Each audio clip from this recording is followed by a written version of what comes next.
Hello, everyone. I'm happy to be back with another young Indian, smiling face, part of the Voice of the Young series. Right now, we have with us Sajari Kamat. Let's listen to her. Over to you, Sajari. Thank you, sir. Thank you for having me in this series. So today I'll be talking about the need of why in learning, and this starts from my 10th grade where I had to choose between streams, commerce, arts, or science. So commerce was definitely not one. But I was confused between arts or science. And as every ambitious teenager, I had decided I'm going to become a doctor, that to a heart surgeon or a neurosurgeon. And then my had a really deep talk with me, and he was like, you have to go through these steps. This is the process you have to learn for so many years. And I think the fact that I'll have to give up some of my hobbies, like my swimming, learning parallel languages, and that thought I just gave up on that idea of becoming a doctor, because I'm a person who likes to juggle between multiple subjects, and it keeps me on my feet, it keeps me being myself. And so that's when I decided to go with arts. And go like when I had to pursue my 11th and 12th, it was a lockdown period, so all our lectures were conducted online.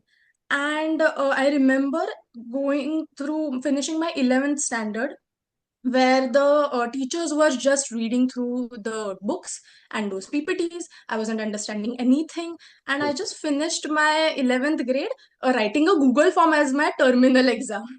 And that was the worst part. And suddenly now we have to write board exams for 12th standard. And same thing happened where we were reading books and reading PPTs, and we had to by heart everything. And that's how I finished my 12th grade.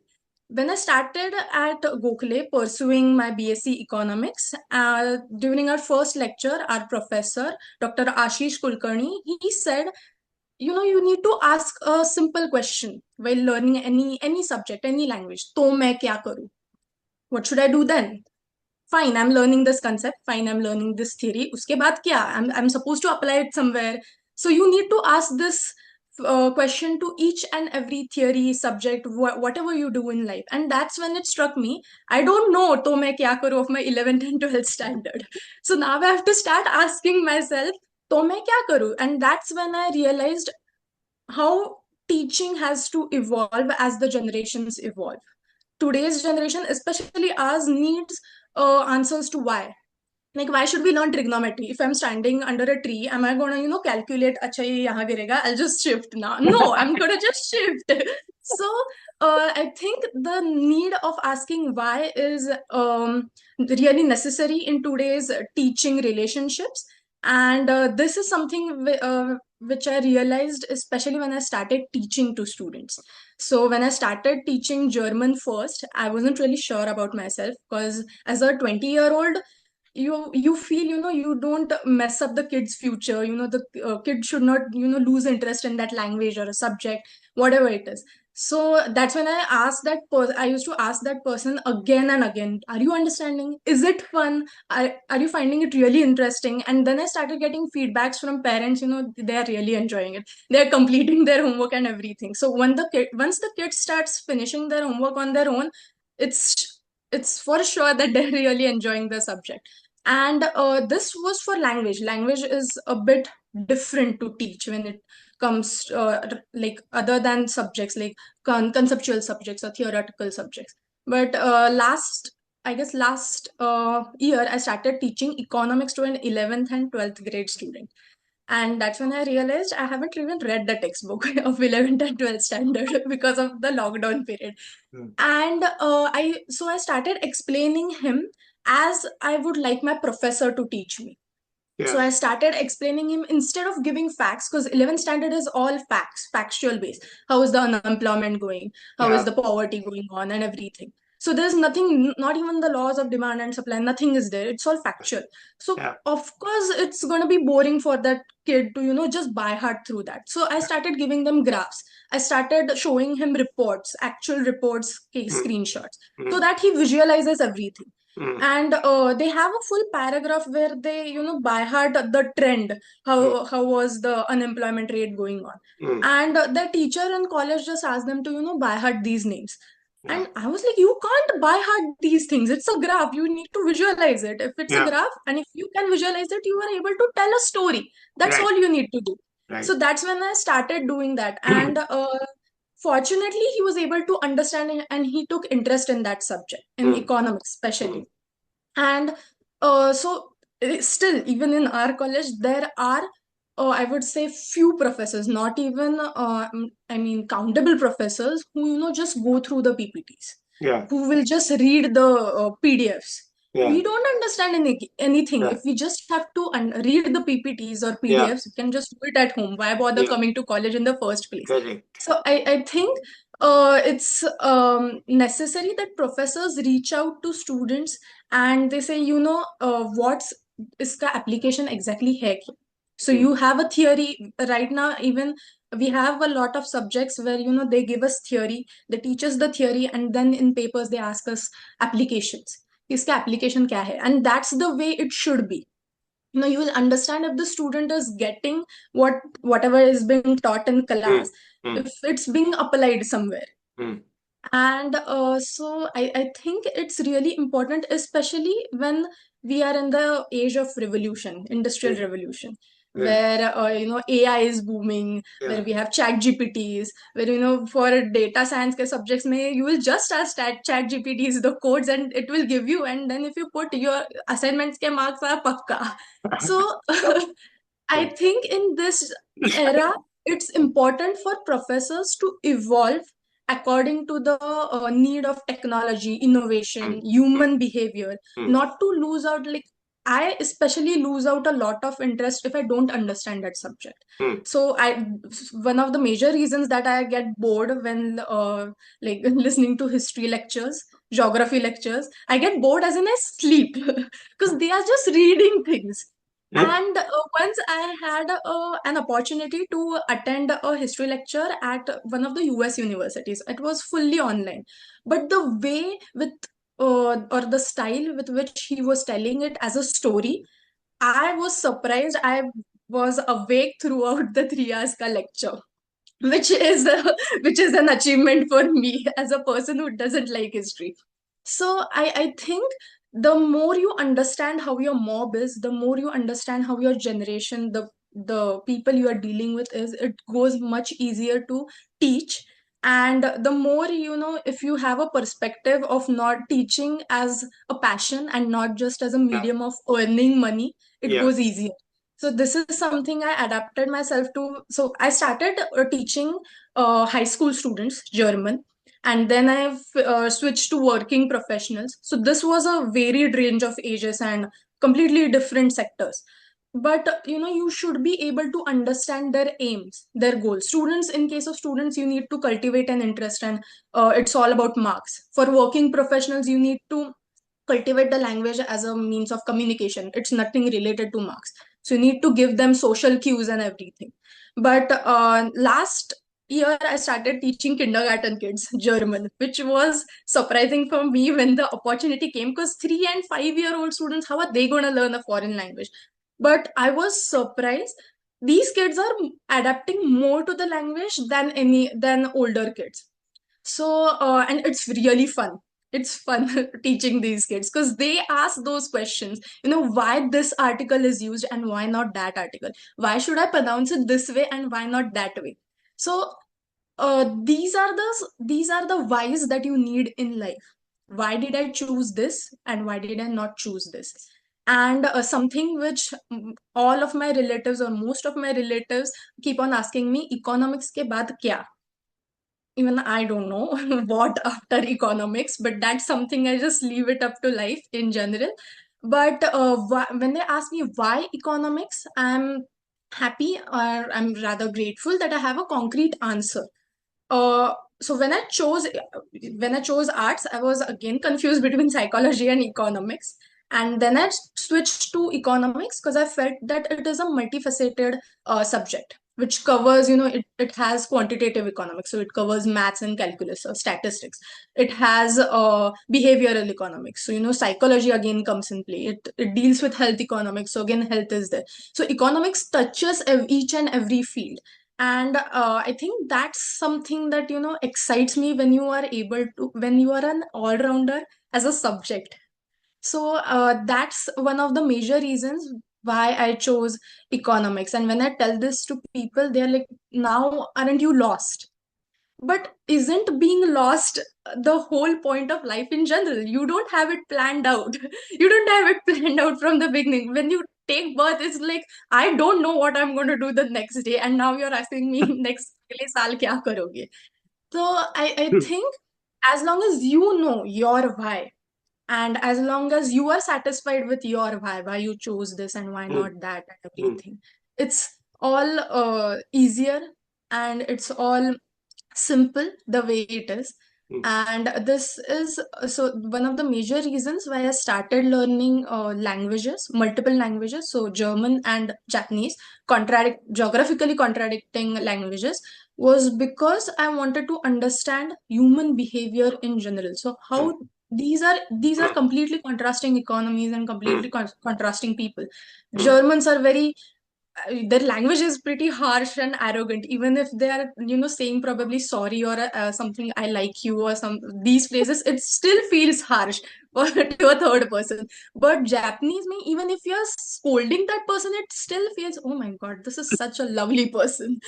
So I wanted to understand these cultures, and that's when I started learning languages. And I think languages in triggered that spark in me that I can communicate with a varied range of people, varied range of personalities, varied range of ages. And I think that is something which, distinguishes you from other people, to be able to relate to, a broader range of people. So I have my grandparents at home. I stay with my grandparents, and my grandparents, my parents. So these are two different generations. And for some reason, my grandparents are more cooler than are cooler than my parents. I don't know why, but that's definitely a blessing. Can I interrupt And you? yeah. The grandparents have no responsibility. That's why they're cooler. That must be one of the reasons. I'm a grandparent, so I can tell you. But My daughter asked me, whose daughter, my granddaughter, she said, why don't you stand up to her? This little girl is so bossy. Okay. Why don't you stand up to her? I said, why should I? I'm the grandfather. right. You So stand up to her. I think it's the grandparents' responsibility to pamper grandchildren. Correct. Whatever scolding and all you have to do, you can take it up to Correct. parents. That's why they're cooler. Okay, sorry to interrupt. No worries. But so I think how you talk to your grandparents, the same point how you talk to your grandparents is completely different than how you have a conversation with your parents. So with parents, it's all about, how you're gonna do this, how you're gonna achieve this, how you're gonna, earn iske baad kya, and all that. And with your grandparents, it's bus enjoy karo. Must enjoy life. These moments don't come back. And then I'm like, this is something that I needed in life. So I think I'm a great believer of fate and destiny. So whatever people have come into my life have definitely built me, nurtured me as the person that I am today. And I don't know, fortunately or unfortunately, but I'm not a very outgoing or social person. So I would say I'm an introvertly ambivert person. And when such a person comes into the social gatherings and everything, I'll just stand in a corner, probably someone who's come and talk to me. But the people who have approached me were a blessing in my life. And I would definitely say these weren't people who are my age or who are younger than me. They were older. They were completely from a different generation, but they gave me lessons in life which I needed at that moment as a 16-year-old or probably as a 20-year-old. And to give an example, my mentor in college, Dr. Bidisha Bhattacharya. So she was a great inspiration for me to become a great, inspiring, motivating teacher and a great personality in life. And what she taught was, you keep on asking whys. Even if you ask why and you are not getting an answer, that means you are either asking the wrong why or you are asking it to the wrong person. So you need to guess which why it is or which wrong it is, either your why or the person. You can switch the person, definitely. You can definitely switch the person. You can go to someone else and ask your questions. But I think once you start introspecting, you can ask the same why from a different perspective or from a different angle to that same person, and that person will be able to answer. So that's what she taught me, how to communicate with each and every person, no matter how his personality is. And I think this is something which in today's generation of professors is definitely needed. If I ask something, ये यहाँ marks cut क्यों किए? If I have written all those points, then यहाँ marks जाने नहीं चाहिए थे. ये ऐसा ही है. This can't be a reason. Please, I'm telling you, this can't be a reason. I need a reason. See, it's not about marks. It's about, was my understanding wrong? Or was it something that I missed? Or was the example that I gave wrong? So I think professors should be able to communicate with the backbenchers as well as the front benchers. It's not always about the front benchers. So, and Gokhale may, fortunately, we have a lot of professors who have application based approach, like, and they'll completely delve into theory and then they'll give you iska real life application hai kya, which is really important, and which I keep telling students or kids younger than me. If you're learning accounts or if you're learning statistics, take an example from real life. How are you going to relate it to that? And you will get to know what specialization into that subject would really mean. As till 10th standard, we have a range of subjects which are compulsory for us to learn, and we don't really know इस subject में जाने के बाद what's going to happen from an occupation or profession point of view. So I think this is the best method where you can take, instead of taking examples, you can just relate to that example. If Sri Lanka mein something is going on, so what as an economist I'm supposed to do, then you will get to know, acha, if I become an economist, I'm supposed to do this thing. If I become a statistician, I'm supposed to do these things. So it goes much more easier to define a path for your career. And I remember one of the parents, she asked me, could you start consulting? And I was like, I'm still 21 years old. You can't ask me. I'm still defining my own life. So you can't ask me to define someone else's life. But I think it's the thought process that matters. Once you have the thought process, why I'm doing these things and how it's going to turn up, it goes easier, and then you don't need any consultations or anything. You don't need others advices, suggestions from that point of view. And I think professors play a very important role here in skill development, in developing the thought process, nurturing those kids, everything. And so whenever I look out for colleges and everything, I keep on telling my dad, we'll first take a look at the course, and the second one is the faculty. What kind of papers have they written? What kind of seminars have they conducted, and everything that matters the most. Their approach towards life in general. And I think that's something which will encourage, motivate today's generation to start asking questions why, bringing out the why within themselves, and then being just the way they are without living up to someone else's expectations. So I think the why is very important in life. That's it from my side. Yeah. Okay, thank you, Sajiri. But let me first add something. Yeah. When you say you are 21-year-old, that's an incomplete statement. The complete statement is you are 21-year-old Sajiri. Right. You are different from other 21-year-olds. And you are ready to do consulting work. So that's what I'm trying to say. That look, don't think you are 21-year-old. If you are 21, I'm not guessing your age. But whatever it is, you are you. Everybody's different. You are you. I don't know what marks you got or you didn't get, but whatever it is, the way you have described yourself and your personality and your approach, you are ready to do professional work. So please don't say Thank no. you. Please say yes and do it. Yes. Okay. All right. That's Yes. good. Okay. Now let me ask you why. Why are you teaching all these things to these young people? I have always had this mindset, whatever I suffered, others shouldn't. And my first German class was horrible. I mean, I couldn't relate to that teacher. And she was like, you need to buy her this. You need to buy her this. And I was just asking why. Isn't there any other method that I can do? I couldn't understand any logic behind that. And then I started looking at my friends, and they were like, I don't know, but I'm just gonna buy heart.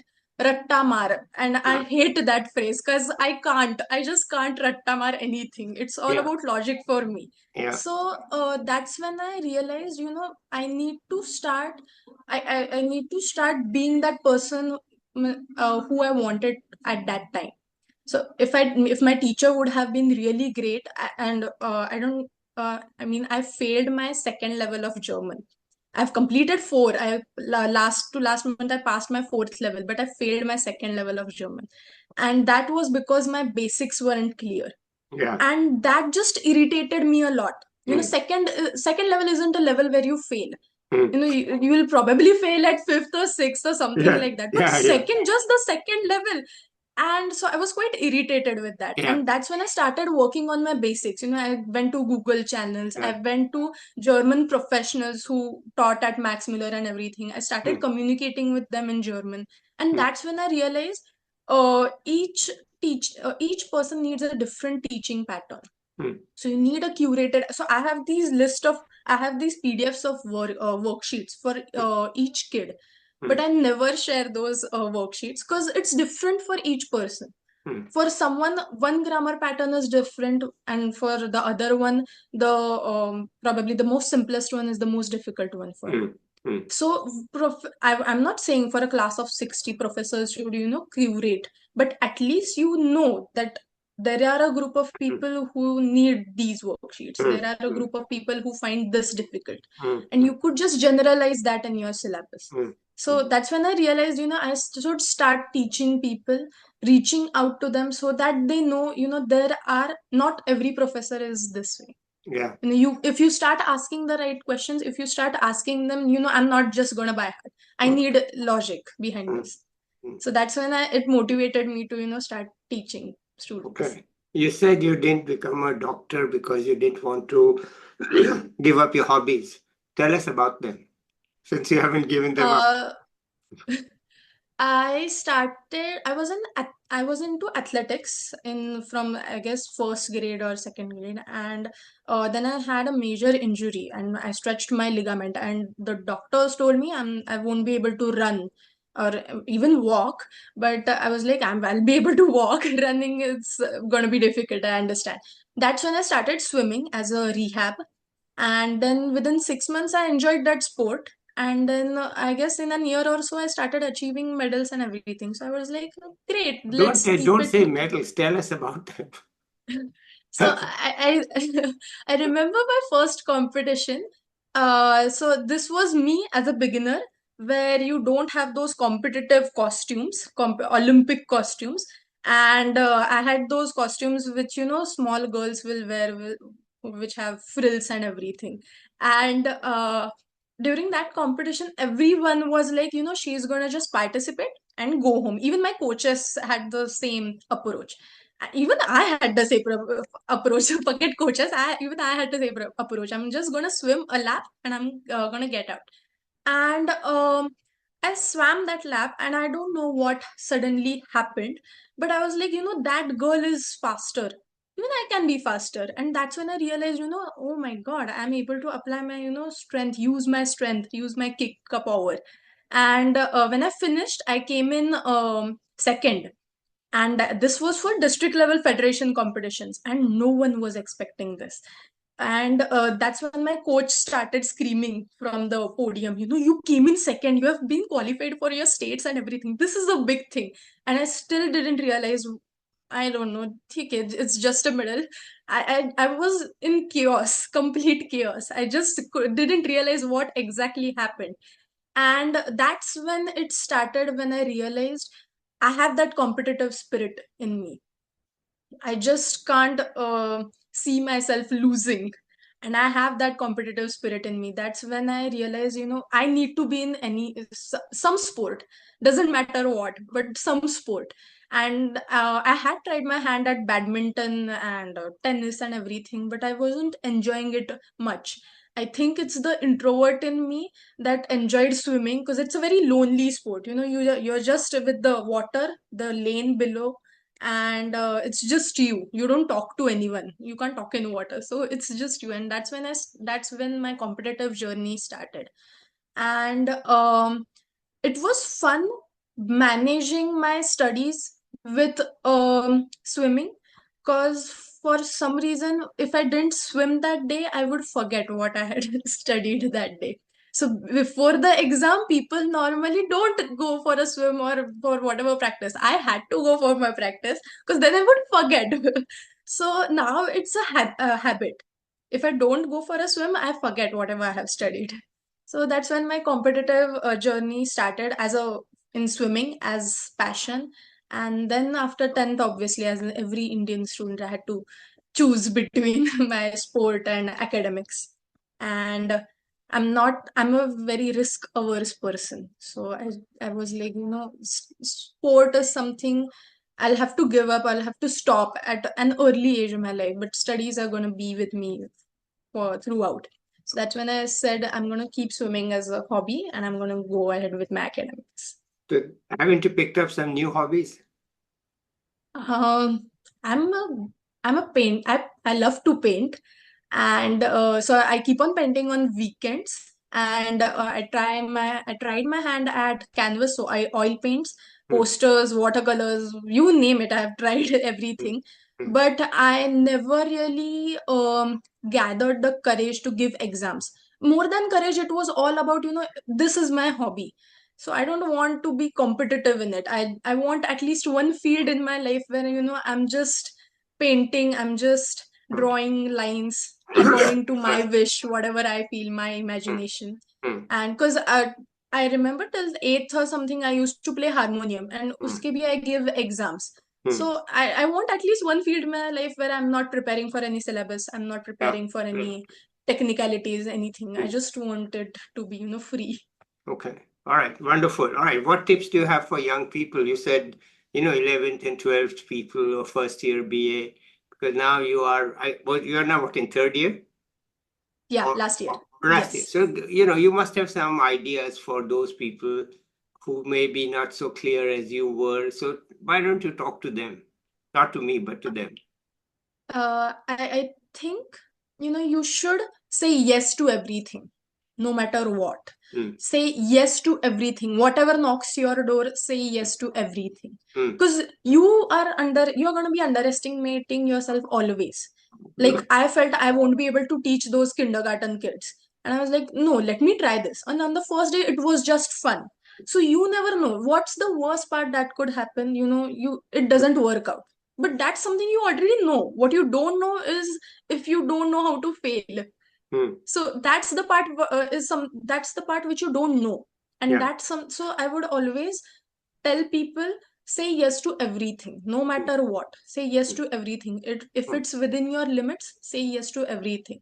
hmm, So I have, um, when I was interning at a market research firm in Mumbai, and so they were asking me, will you be able to do this, will you be able to do that, and I used to say yes to everything. So that's when they realized, she just keeps on saying yes to everything. Doesn't matter if she does it or not. She, at the end of the day, yeah, at 12 baje, she'll do everything. Right. But she just keeps on saying yes to everything. But that, I think that's the spirit in you which keeps on driving you towards excellence. Yeah. Just a bit more, Yeah. just a bit more. And I suppose probably the sunk cost fallacy itna kiya hai to thoda aur hi sahi. So I think when I was interning there, so they did strengths test on they do it with each and every intern, so where they define your strengths, top 5 strengths. Mm. And one of my strengths was an achiever. So an achiever is a to-do list. He Yeah. needs a to-do list, he'll Yeah. just keep on ticking everything. Yeah. Yeah. And so I think one of those characteristics are saying yes to everything, but that opens up a plethora of opportunities for you. Mm. You know, and you get to know what you're good at, what you're not good at. Mm. And if you know the worst part, then there's nothing you should worry about. Okay. All right. So always say yes to everything. If they ask, what if they don't ask? What if they don't ask? Then you should go and ask mango. That's something that I've learned from my mentors. Yeah. So mango, if you feel like, I think if you have even the slightest thought that I think I Yeah. need this or I Yeah. want this, go and ask. The worst part they could say is no. No. But you knew that already. Yeah. What if they say yes?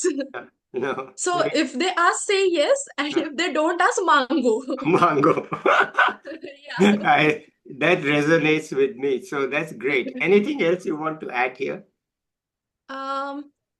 I think I would elaborate a bit on sport, balancing your sport, your academics, Mm. your whatever other hobbies.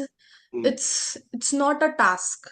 It's never a task. If you have an approach of like it's a task, I need to finish this. Yeah. No, it's never a task. It's never a task. It's your I would say part of your life.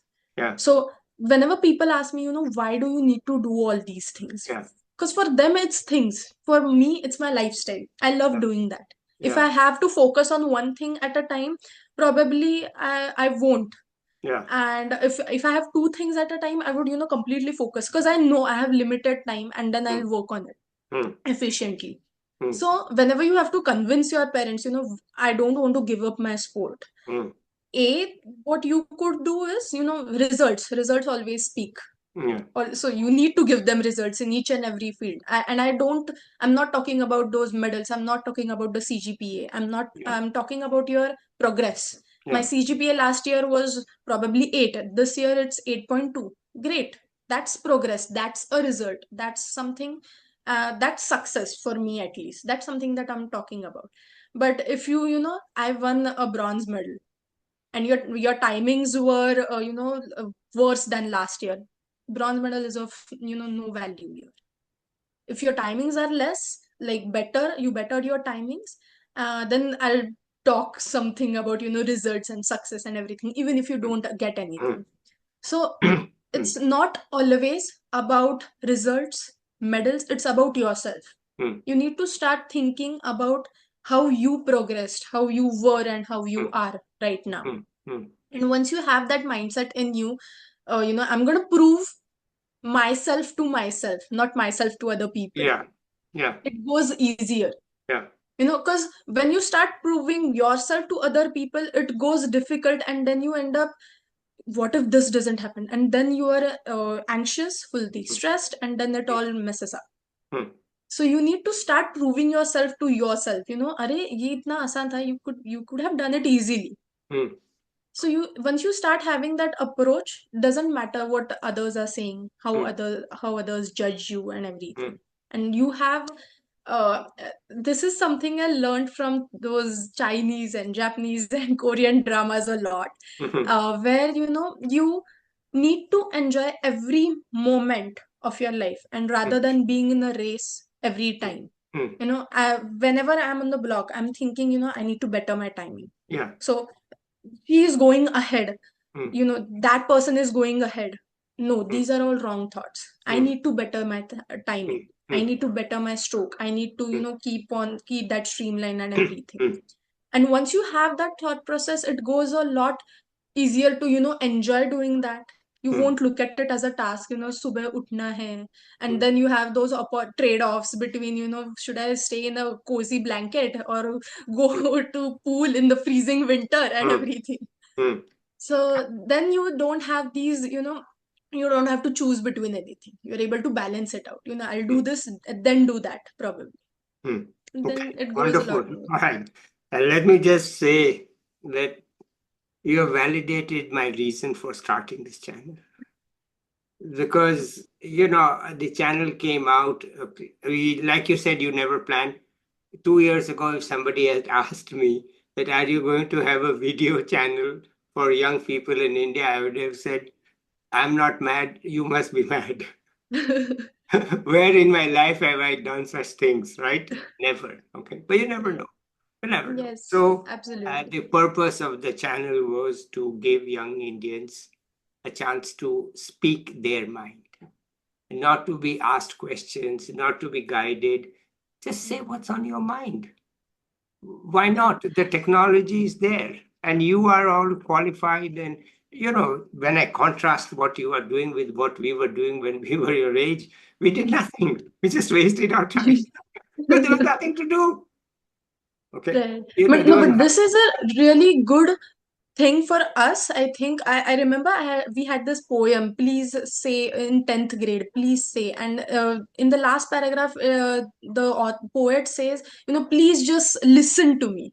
yeah, You need those listening ears sometimes to yeah. give some value added information or Okay. something. There are a lot of thoughts which I said today which I didn't even know. Arey, ye aisa tha. Okay. I was able to think of this. But if you Mm, don't have those listening ears, there is always going to be someone, okay, if you feel like this, I'll start giving you advice. Sometimes you don't need those advices. no. Sometimes you just need those listening ears to know what you are exactly thinking, to Mm, streamline your thoughts. So I mm, think this platform gives you, us youngsters especially, who have teenagers normally have a chaotic mess in their mind of thoughts. So this platform gives us a medium to streamline our thoughts, have a path, have a road of okay. what we can do, and are we on the right path or not. That I leave to you to decide. I'm not here to judge anything. I'm here to empower young people. Okay, so let's end it here, shall we? Yes, yes, Okay, definitely. good. So you have said everything you wanted to say. Bye Yes. to everybody. I'll be back with another young person or an expert. Don't go off. I want to talk to you offline. So bye, everybody.